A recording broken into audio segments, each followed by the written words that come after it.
Alam na dis, kaya pala puro paramdam si Alden Richards, Maine Mendoza at Itbulaga.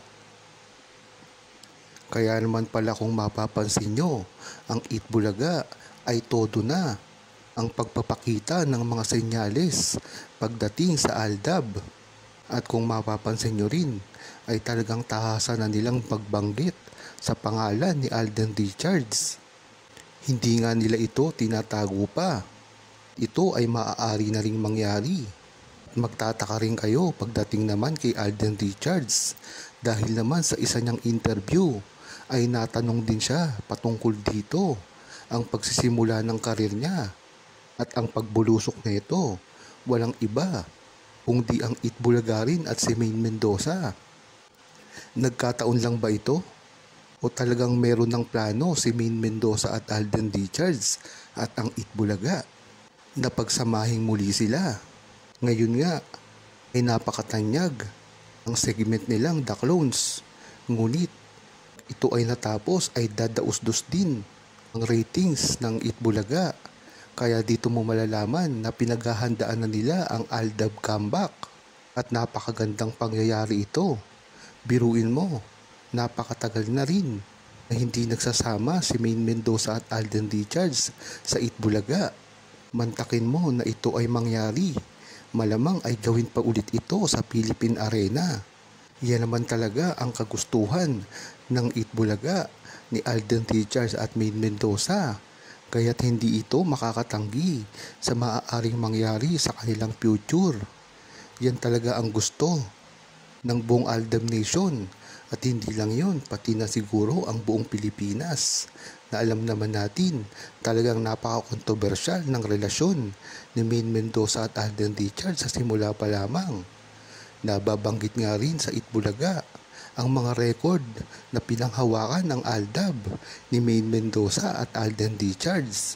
Kaya kung babasahin mo ang nilalaman ng mga kagustuhang mangyari ng Itbulaga ni Maine Mendoza at Alden Richards ay makikita mo talaga na papalapit na ang muli nilang pagsasama sa Itbulaga at ito ay hindi na dapat natin mahintay. Dapat na rin umamin si Maine Mendoza at Alden Richards at aminin kung ano talaga ang namamagitan sa kanila. Marami na rin sa atin ang naghihintay ng isang malinaw na pahayag mula sa kanila. Isang kumpirmasyon ng kanilang nararamdaman. Marami na rin kasing fans ang nagsasabi na dapat na ay umamin sila.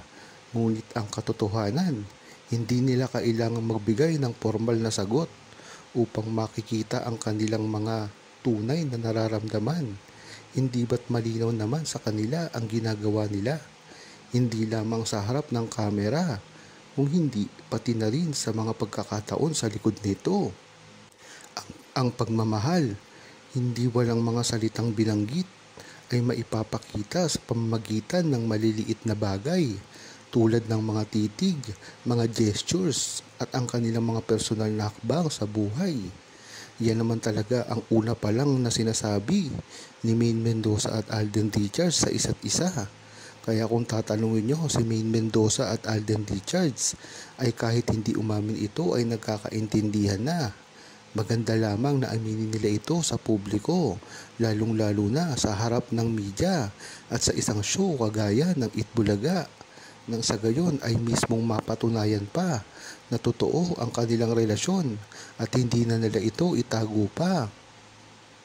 Dahil sa bandang huli sila rin ang mahihirapan dito at lalong-lalo na ngayon na napakaraming bashers ang lumalabas para sirain ang relasyon nila. Hindi lang naman sa kanila ito makakabuti, ngunit makakabuti ito sa kanilang mga pamilya, mga taong nakapaligid sa kanila, mga kaibigan at mga katrabaho. Yan naman kasi talaga ang dapat nilang gawin dahil hindi naman sila nito napaamin ng kung sino-sino man lang. Ngunit talagang kailangan nila itong gawin para na rin sa mga tao na minamahal nila. Ang pagiging public figure nga ni Maine Mendoza at Alden Richards ay hindi madali at malaki ang pressure na nakaakibat dito. lalo na't ang mga fans at basher ay laging may opinyon at inaasahan na makakita nila kung ano ang nangyayari sa likod ng kamera. Pero sa kabila ng lahat ng iyon, pinatunayan ni Alden Richards at Maine Mendoza na walang makakasira sa kanilang pinaghirapan. Ang mga challenges at pagsubok ay hindi naging hadlang para magpatuloy sila sa kanilang mga proyekto at sa kanilang mga personal na buhay. Bilang kasing mga artista, hindi nila maiiwasan at usapin ang tungkol sa mga kontrata, management at ang mga network na kanilang pinagtatrabahuhan. Kagaya nga ngayon ni Alden Richards na nagtatrabaho sa ilalim ng GMA at ganoon na rin si Maine Mendoza na ang kontrata niya ay sa TVJ naman. Hindi nga malinaw kung nakapirma si Maine Mendoza sa TV5 mismo, ngunit hindi na ito mahalaga. Ang mahalaga dito ay magkaiba sila ng management na ginagalawan. Kaya nga napakahirap nito na kanilang gawing pagkilos. Nahihirapan din ang TVJ na pagsamahin sila. Kung matatandaan nyo, ay mismong nanggaling na kay Miss Sharon Cuneta na talagang gustong-gusto ni Alden Richards na mag-guest sa Eat Bulaga.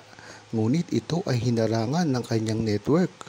Kaya dito mo talaga malalaman na tunay ang ginagawa ni Alden Richards na gustong-gusto niyang makasama si Maine Mendoza at magbalik sa Eat Bulaga. Dito mo malalaman ang kagustuhan ng dalawa na magsama sa iisang proyekto. Kaya dapat ay hindi ito binabawalan dahil ang kagustuhan ng mga artista ay talagang mga personal nilang kahilingan. Naging bahagi na kasi ito ng kanilang buhay at kasama na ang mga issue ng mga desisyon tungkol sa kanilang mga proyekto. Ngunit sa kabila ng mga ganitong bagay, malinaw na hindi nila isusugal ang kanilang personal na nararamdaman sa kanilang trabaho.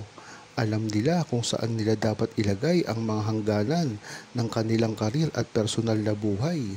Nang sa gayon ay talagang makita kahit pa ng buong fans at Aldab Nation na talagang gustong-gusto nila na magsama ngayon sa Eat Bulaga na alam naman natin na malapit nang mangyari.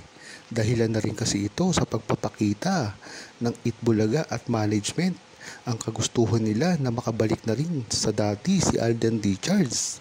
Yan naman talaga ang gustong-gusto kahit pati si Alden Richards ang makapunta, makadalaw man lang sa nagpasikat sa kanya sa ang Eat Bulaga.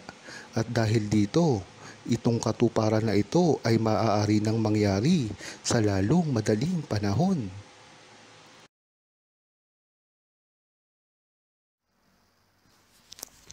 Huwag kalimutang mag-subscribe, comment at i-like ang video na ito. Thanks for watching!